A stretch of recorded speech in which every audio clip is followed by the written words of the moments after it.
Hello there. Thank you very much for joining me once again. And if you are new to this channel, please do subscribe and don't forget to press the like button. Okay, let's have a look at the headlines or the main event this week.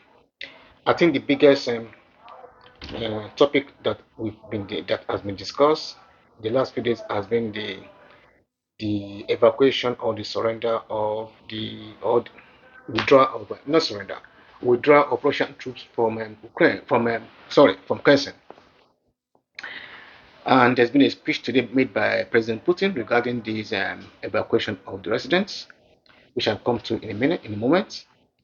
And I will just um, made my own view on this.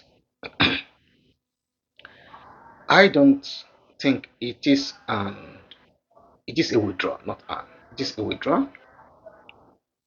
I suspect that the Russians are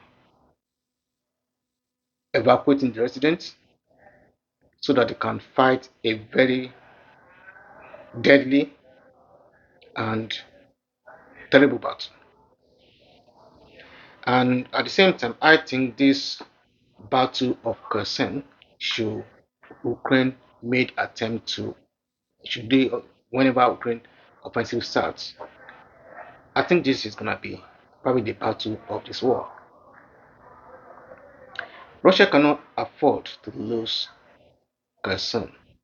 Politically, it will be very damaging. Under Russian law, this is part of Russia. And I don't think under the Russian constitution, the president can give up any part of Russia without a referendum. I don't even know whether there's room for a referendum to give up some part of Russia, which I doubt actually. So for him to now withdraw or give up part of Russia would be very damaging for him. And also it will be psychologically very depressing, damaging. It will be a huge negative effect on the Russian troops and the population as a whole. Crimea needs fresh water from the fresh water that Crimea, most of the fresh water that is needed in Crimea is from this region. So should they give it up, Crimea will be denied of fresh water, which is one of those essential human need or resources. And also politically, and in terms of military strategy going forward, it means Russia has given up on Odessa and building a land corridor to Transnistria in Moldova. And should they lose or withdraw with the hope I don't, of coming back to retake the land, I don't think the Comoros chance is almost zero, in my opinion, to retake. If should they lose Kherson, I cannot see Russia reclaiming that place in years or forever because the NATO forces will continue to supply Ukraine with weapons and probably even have some boots on the ground, which they already do anyway, called trainers. It will be the end of it. Make no mistakes. There's no way Russia will be able to recapture Kherson should they lose because they withdrew.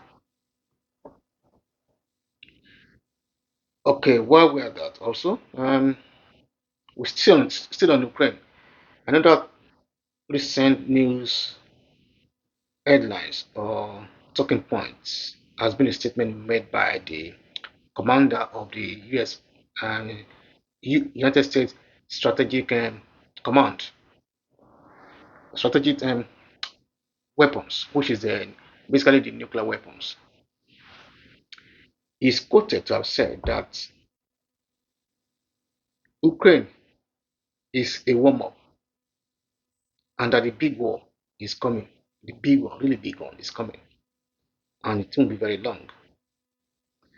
So this seems to explain the reason why we have a lot of um, movement of American weapons and aircraft carriers, and other ships to the European waters.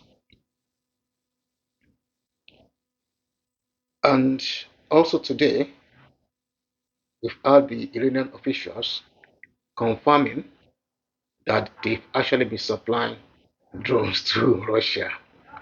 I have to laugh because I knew or suspected that definitely, almost certainly, they supply drones to Russia because the shape of the drone of the Iranian drones and that of and the one being used in Ukraine is very it's quite identical. I'm not saying that Russia do not have their own drone, but I suspect they've been using a lot of Iranian drones as well. So here we have it, or there we have it, confirmed. Iran supply drones to Russia. And following this confirmation, I wonder how Israel is going to respond. But then Israel needs Russia in some areas whereby they are fighting their neighbors or involved with actions against their neighbor or their own kind of special operations. Also in Israel, we've had the comeback kid, BB, Benjamin Netanyahu.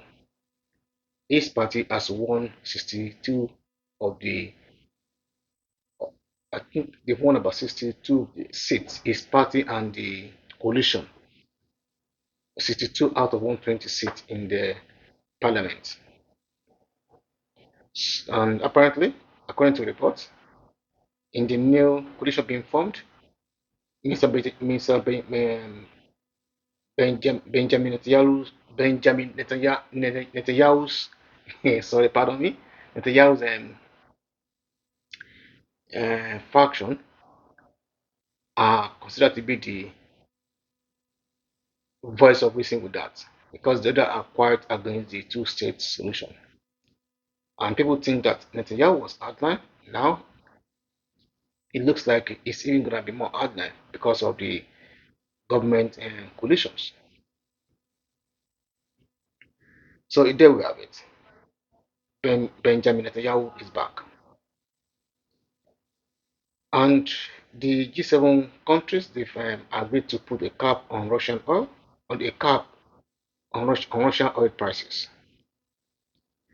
And they've also made a statement that China is a threat and they should all work together to reduce or remove their dependency on the economic dependency on Russia and pardon me, on China. At the same time, the German Chancellor was in went to China to meet his Chinese counterpart, and he seems to be singing some kind of different tune to what his Chancellor, his Vice Chancellor on Foreign Minister Babek and forgot the other guy's name. Um, hmm, anyway, it doesn't matter right now. What they are saying in terms of the Chinese. Well, the price on the cap on Russian oil, the cap on the price of Russian oil, I very much doubt will work simply because India Minister of Energy has made it clear that they are not going to be involved. Simply because he made a very interesting point. He said they are putting a price ceiling on Russian oil that are being transported via ship, you know, and shipping oil cargoes, whereas the oil that is being transported by the pipeline to Europe has got no price cap. And he said, who are they now kidding?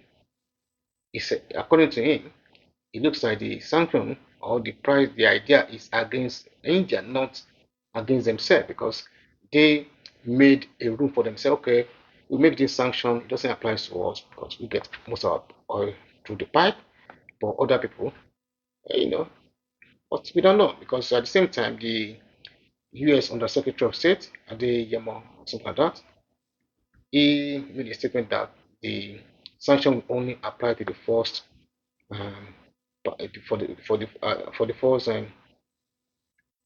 sorry on the first place of sale. So if Russia should sell the oil to India and India now want to sell the Russian oil going forward, it does not apply anymore. So some countries will make a lot of money from this. They buy it from Russia at a discounted price, which Russia will do anyway, and they sell it on to same European country, other countries at the normal market prices. So yeah, we see. And like I said to you guys, please, if you have not pressed the like button, please do, and don't forget to subscribe. Don't forget to subscribe. I'll probably make another video on the likely effect and what I see as the likely lack of impact when it comes to the price cap on Russian oil. It will be in another video, which might be a little bit more detailed in terms of in terms of my analysis.